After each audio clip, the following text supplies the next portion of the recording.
and also conspiracy but convicted of the lesser second degree, and then all counts of reckless endangerment. Does the court want me to go through a brief recitation of the facts, or just kind of move into argument? You can assume we have read the briefs. We hadn't read the record, so it's your time, however you want to use it. Yeah, just want to make sure. This is kind of you've read it. It's kind of a bizarre set of facts, quite frankly. But I'll go straight into argument, and I'm sure we'll flesh out facts as we talk about the issues. The first issue that we've addressed, and this is where I'm going to spend a majority of my time, is issue number one, and that's whether the trial court committed prejudicial error in failing to limit the definition of knowing in the second degree murder jury instruction. As you know, the definition kind of is two-pronged. There's a result of conduct portion of the statute, and then a nature of the conduct. And the courts in Faulkner, Page, I've cited those in my brief. Those courts have made it clear that in second degree murder, the appropriate language for to be included in the jury instruction is, in fact, only the nature of conduct. So just to refresh the court's mind about this, the knowing refers to a person who acts knowingly with respect to the conduct or to circumstances surrounding the conduct when the person is aware of the nature of the conduct or that the circumstances exist. That's the piece that should not have been included in the statute or in the jury instruction. The courts, again, the Faulkner court is who I'll rely on mostly. That's a Supreme Court case. What should have been in there is only a person acts knowingly with respect to the result of the person's conduct when the person is aware that the conduct is reasonably certain to cause death. So that's what's supposed to be, that's the jury instruction that's supposed to be in for the mens rea for second degree murder. In this case, again, the court inserted both pieces of the knowing definition, and the argument is that is prejudicial error. Now, if you look at the case law, and again, Faulkner is that's probably the leading authority. I've cited Page, which was a second degree murder case that Faulkner went on to kind of analyze in their analysis, and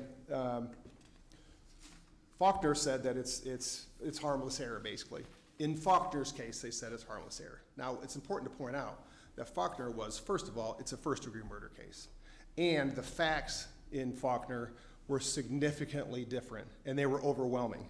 In Faulkner, the evidence showed that the husband, I think it was a husband, beat his wife to death, and I think he admitted that she had 13 blows with a skillet. I mean, things that are clear if you apply those facts to the I guess would be the second degree, the result of conduct element.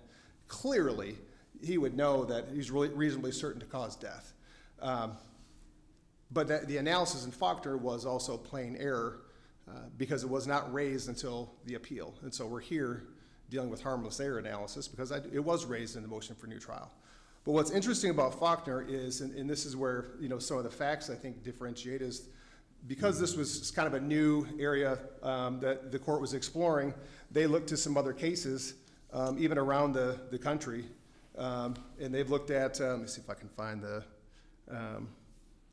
they looked to a case in Montana and a case in Connecticut, and I think there's a particular reason why they cited the language in these cases. And in the case, they cited a case called State versus Rothatcher. And in that case, they quoted, the potential prejudice from the instruction could occur where a defendant acted purposefully but intended no harm. However, there were no facts presented on this case in which an argument can be made that Rothatcher struck the victim in the face and kicked him in the head while he was lying on the ground. So essentially, I think that the Supreme Court is saying, we recognize that as applied to the case, to Faulkner's case, it would be, it's harmless error or it doesn't even meet plain error. But they're recognizing, I think they're carving this out, saying, hey, there may be a case where the language, both pieces of this definition may be error. And I think that the argument that I'm making is this is the case. We didn't go into the facts. You have read the briefs. The court's read the briefs. But there really is no dispute in this case about what happened. There was no dispute factually that Mr. Russell pulled the trigger. This whole case was about the mens rea. It was about, was it first degree? The jury said no, it was not premeditated. Then it comes down to, was this reckless homicide or was it second degree murder? And so the critical piece of this instruction is that nature of conduct language. What about the fact that the instruction had a heading under second degree murder that says knowing killing of another, and then there's also a reference in the instruction about transferred intent that specifically references intended to cause the death of a person? What's your opinion on how that plays into instructing the jury? I don't know that. I think they were just confusing, quite frankly.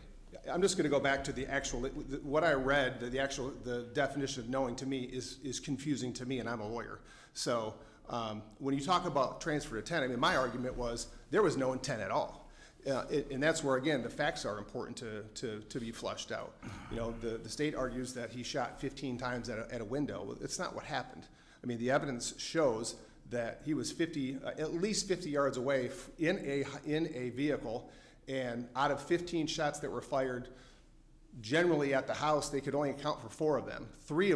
Only three ended up in the living quarters of the home. All the other bullets are unaccounted for, which indicates to me, and I think reasonably, that you know, at least beyond a reasonable doubt, getting to the point of beyond a reasonable doubt, he did not intend to kill anybody. He had said from the beginning he was just trying to scare. Wasn't there some kind of testimony that they actually saw a silhouette of a person in the window where he shot? There's no testimony that there was a silhouette. Okay. That was a leap that the state has made that they could have. I made the point that the only proof, so the proof showed that Dustin had never met this man before. He had never been to the house before. There's no proof that they even knew that he was home.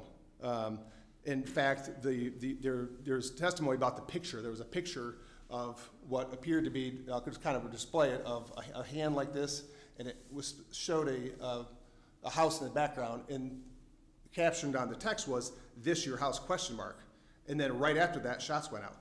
There was no proof, and I was just looking back at my some of the facts here. Adrian Breedlove, the detective, testified that there's no proof that Clark Gable even saw the text message, read the text, or responded. So there was never even a confirmation that was even the right house. So again, the other thing I was going to say is the only proof that they might have seen somebody is the father apparently opened the front door. That's the only proof that they would have had that there was someone home, and none of the bullets end up in that location. They ended up somewhere else. Again, 3 in the dwelling, and they were all kind of the way that he was positioned, and I've kind of acted this out in my closing, but he was positioned like this, where that would have been the left side of the house where the shooting happened, and over here, and so the only natural spot for him to shoot, because he was sitting in the car, would have been kind of that region where the bullets struck. So again, proof showed he never got out of the car.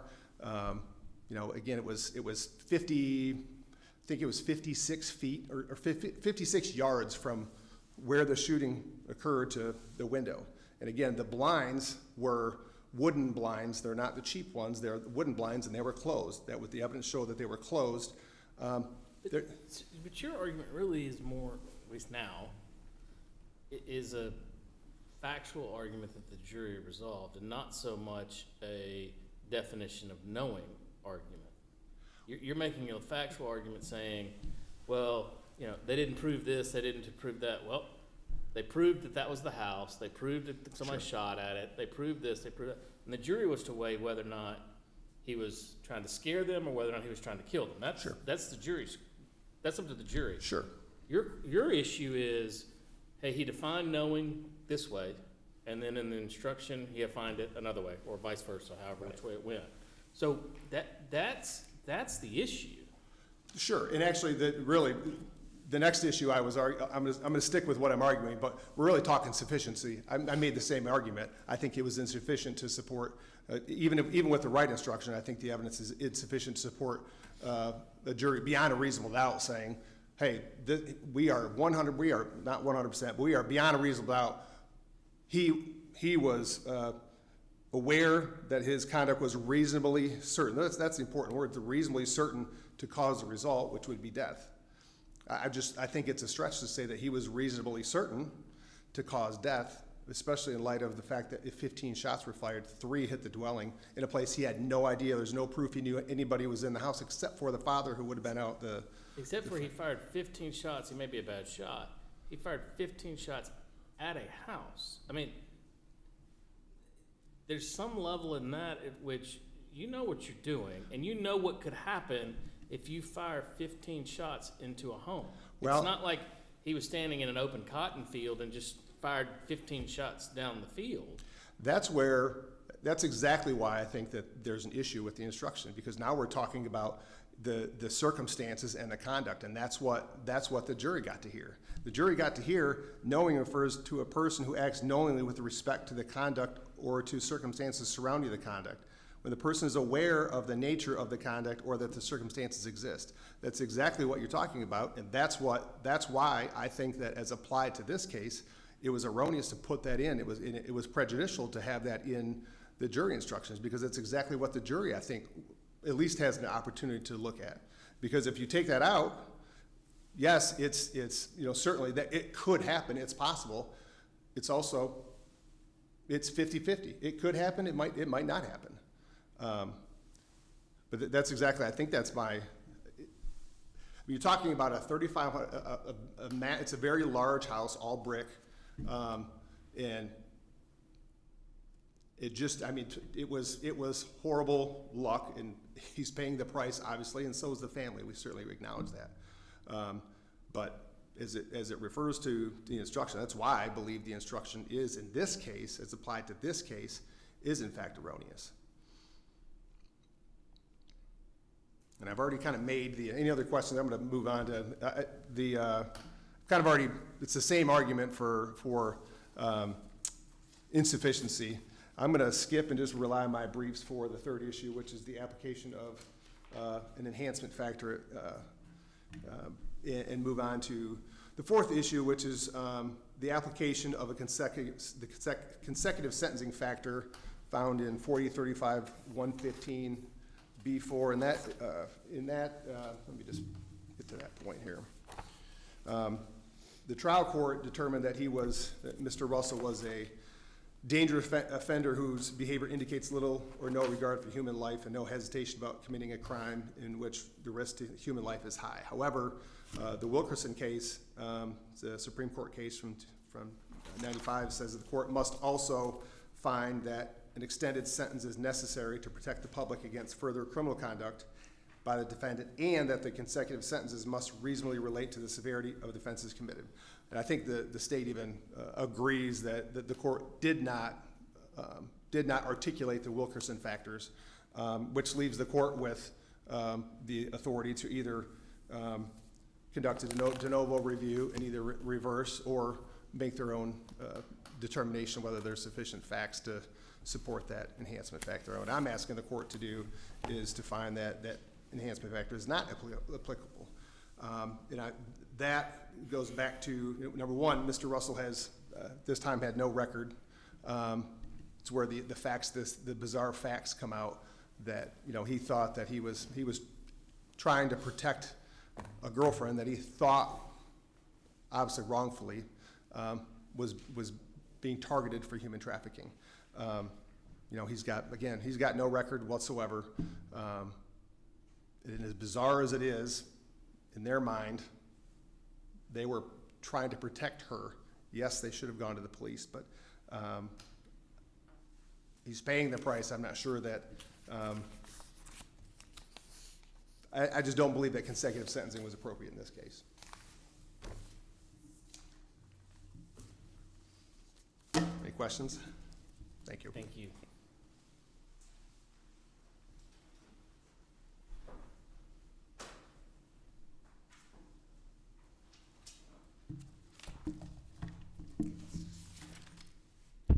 Good afternoon, Your Honors. May it please the court, Brooke Huppenthal on behalf of the state. I would like to briefly go through the facts because they're highly relevant for the sufficiency argument. Here, the defendant was a boyfriend of a prostitute, the co-defendant in this case. They were from Tullahoma, and they drove down to Nashville so the co-defendant could meet with clients. And the defendant went with her because he said that he was her protector. During that time, the co-defendant had convinced him of this story of how this 25-year-old that she had seen one time, who lived in Brentwood with his family, was a part of some conspiracy to traffic her, rob her, and kidnap her, and that this 25-year-old was a part of a Memphis gang. And without any proof whatsoever supporting these claims, the defendant believed her. So they drove from this Nashville hotel that the proof shows, or the record shows, that it was a pretty rough hotel, and they drove out to Brentwood. And the defendant went out there armed with a gun. And they parked out at the very end of the driveway, and he fired 15 shots in the direction of where the only illuminated rooms in the home were. There were two. So is there proof that at least it appeared that those rooms were illuminated, at least the lights were on? Yes. I think when I asked the question about was there a silhouette or not, is that in the record? Tell me what is in there as far as what could be seen from the outside. Yeah, so in terms of the silhouette, that wasn't a part of testimony. It was in the co-defendant's interview. And there was no, it was included within the appellate record. There appears to be no limitation, instruction given, or any objection to that specific video. But it's Exhibit 23, and it's the 5th video within the exhibit. And that's the co-defendant statement? That is the co-defendant. And the co-defendant says that before the shooting, she saw a silhouette in the upper left part of the home. And at that time, immediately before the shooting, Mr. Cable's mother was in her bedroom, and his father was on the other side of the house in process of turning all the lights off on the right side of the house. So by the time that he ended up shooting the home, the only rooms that were lit up were on the left side of the home. He did end up striking the parents' bedroom, obviously Mr. Cable's bathroom window, and there were several other bullets. There was like a gutter above of Mr. Cable's bedroom. There was the roof of the house. There were at least 2 that went through, 1 that went in the attic, all on that left side. Now, we don't have all of the bullets or the casings found, but the proof shows that there was 15 shots fired.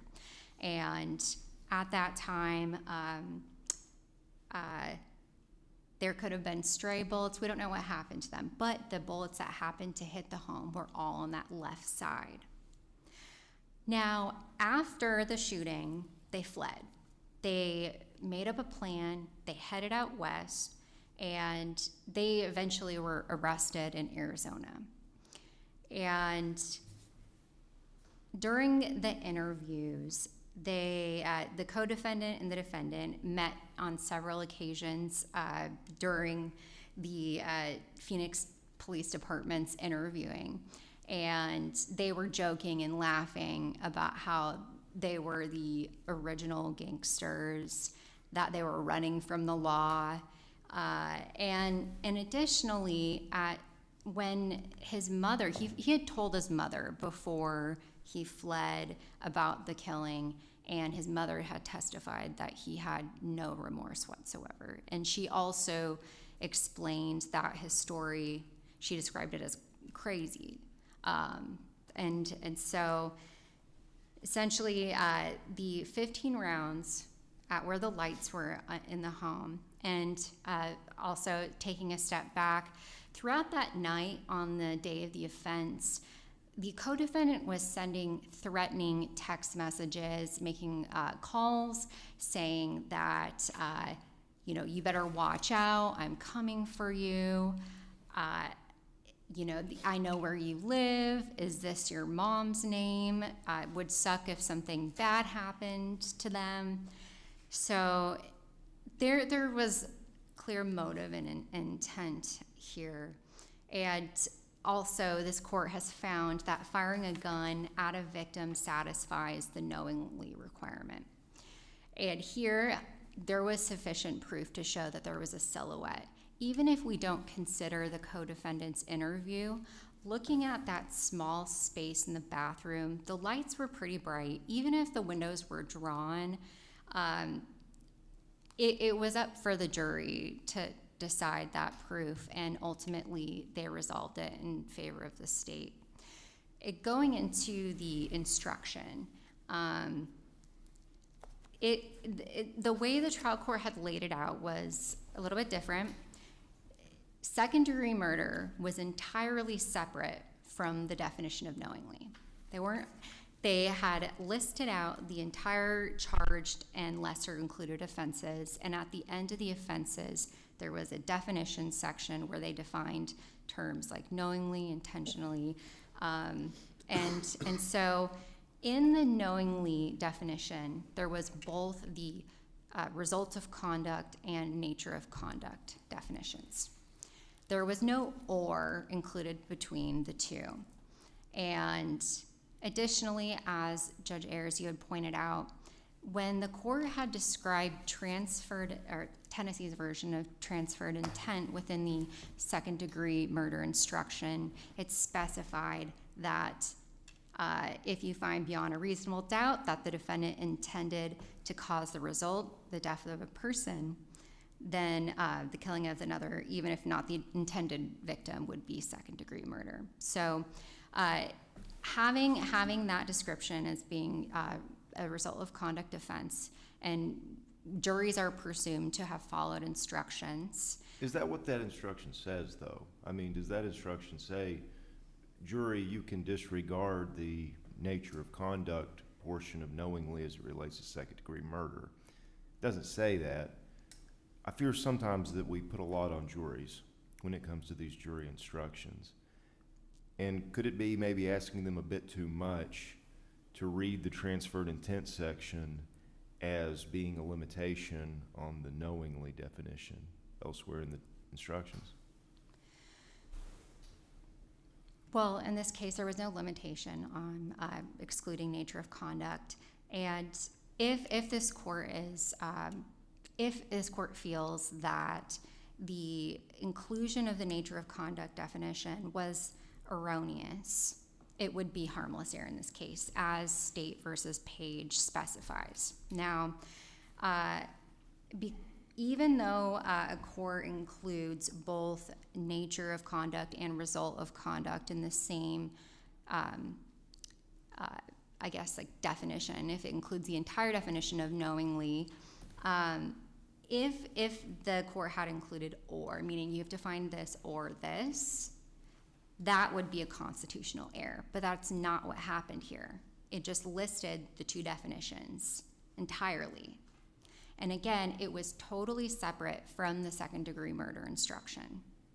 And within the second-degree murder instruction, the jury would have known to find, we would presume that the jury went in and looked at knowingly. The jury read the instruction on transferred intent and then went ahead and reviewed the definition of knowingly. So I hear you saying there was no or here, like there was in Page, that led to a reversal out of this court.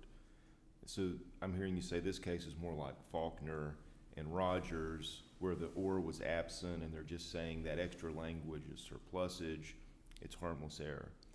What do you make of the defendant's argument that the facts in this case, somewhat unique facts, distinguish this case, and this is the case where it does make a difference and it is not harmless? So when we're looking at the instructions, the facts are relevant, but to the degree that we are specifically looking at the offenses, You know, I think ultimately, when we look at the breadth of case law on the instruction of knowingly, it would be harmless error in this instance. And I understand the court's concern that the proof in terms of knowingly, we were hanging on the fact that the defendant had seen the victim within the window. And the jury came to that conclusion.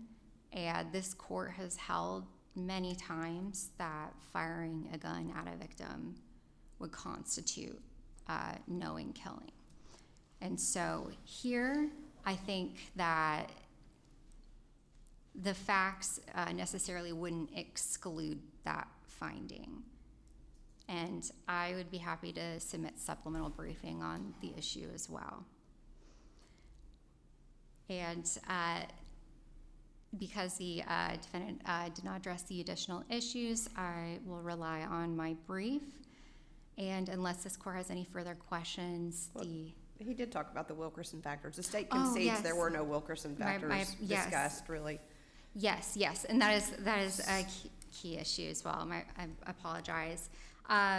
Okay, so the proof supports the trial court's findings, and I know that this court has expressed some hesitation in conducting de novo review in terms of courts not finding or making the Wilkerson findings. And here, initially, there is sufficient proof, but I do want to start off by saying that judicial efficiency would be relevant in this case because the consecutive alignment of the defendant's sentences resulted in an additional 5 years. 5 years to be served at 30%. And with that in mind, there is sufficient proof here to show that the defendant was a dangerous offender. Looking at how he didn't have he had no hesitation committing the crime when the risk to human life was high. So he had fired 15 rounds at a house in a neighborhood. The trial court found that he committed the murder in the middle of the night. It was dark out. And these were 15 rapid fire shots within the matter of seconds. And again, he was 50 feet away. It was dark out. And we have the approximately 5 to 6 bullets that hit the house. So we know that there were potentially an additional 9 to 10 stray bullets that went off in different directions. And additionally, there were neighbors behind the Cable family home. There was evidence that one of the bullets went through the attic and went out through the back side of the home. And additionally, consecutive sentencing was necessary to protect the public. The defendant was a fugitive. When he told his mom about the killing, he did not have any remorse. He boasted about the fact that he was a fugitive. And we can, additionally, I think it would be relevant to look at the motivation and the defendant's ability to be influenced by another criminal. And he just wholeheartedly believed a story without any proof. Consecutive sentencing was also reasonably related to the severity of the conviction. It was a Class A felony. The conduct during the offense, plus the lack of remorse here, there is a need to protect from further criminal acts. And he fired a gun, 15 rounds, at a stranger's home, knowing nothing about him. He stated in his interview before he ended his interview process, he tried to blame the co-defendant for the murder, and he explained initially that, I didn't want to shoot the home because I knew that innocent people were probably home. So he understood in that moment that even though he ended up being the shooter in that case, that he knew innocent people were likely present. And ultimately, he killed his intended target here. And unless this court has any further questions, the state asks that this court affirm the defendant's convictions and uphold the trial court's judgments. Thank you. Thank you. I just want to clear up a couple of things. First,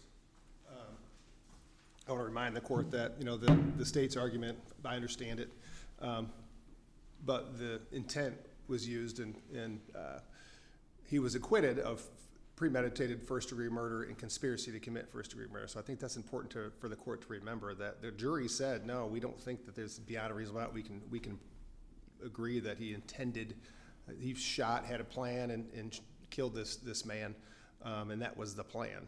I also just want to clear up the sequence of events. I think is also important, because it wasn't until they later heard the next day that someone got killed that there was a plan to go anywhere. In fact, when he found out that he had actually struck somebody, which I think is important, he told, the first thing it is, he told his mom. He told his mom and his uncle, hey, this is what happened. It was as if it was a surprise, which is also indicative of kind of the argument that he was shooting to scare. Obviously, we conceded that this is certainly reckless endangerment and reckless homicide, but I think those facts are important to point out. And I just want to go back to just kind of reiterating why I think it went to Judge Hickson. Your kind of point is we do put a lot on juries, and I just read this definition over and over of knowingly, and it's confusing. And if it's confusing for lawyers to read, that's where I think my argument lies. Is it's in this set of facts, it would be confusing for the jury. And if they get to rely on that first piece, the nature of conduct portion. Jury that's didn't come where back the with a issues- question, did they? What's that? The jury didn't come back with a question asking it to be explained to them, did they? They did not. So how can we assume that they were confused by it? Just because you and I may be confused by it doesn't mean they were. Well, what we don't know is, that's the mystery, is if it's taken out, Yeah, it might be a different result. I get your point, but I'm just saying, like, we can't presume they were confused just because it may be an incorrect statement of the law. We can't presume they were confused because there's not a question there showing us that confusion. I understand that. Would be my position. Right, I understand. I'm out of time. I think, well, I got 40 seconds left. Any questions? I appreciate your time. Thank you, Counsel. Thank you. Assume you don't need a break. You're good, right? Call the last case, please.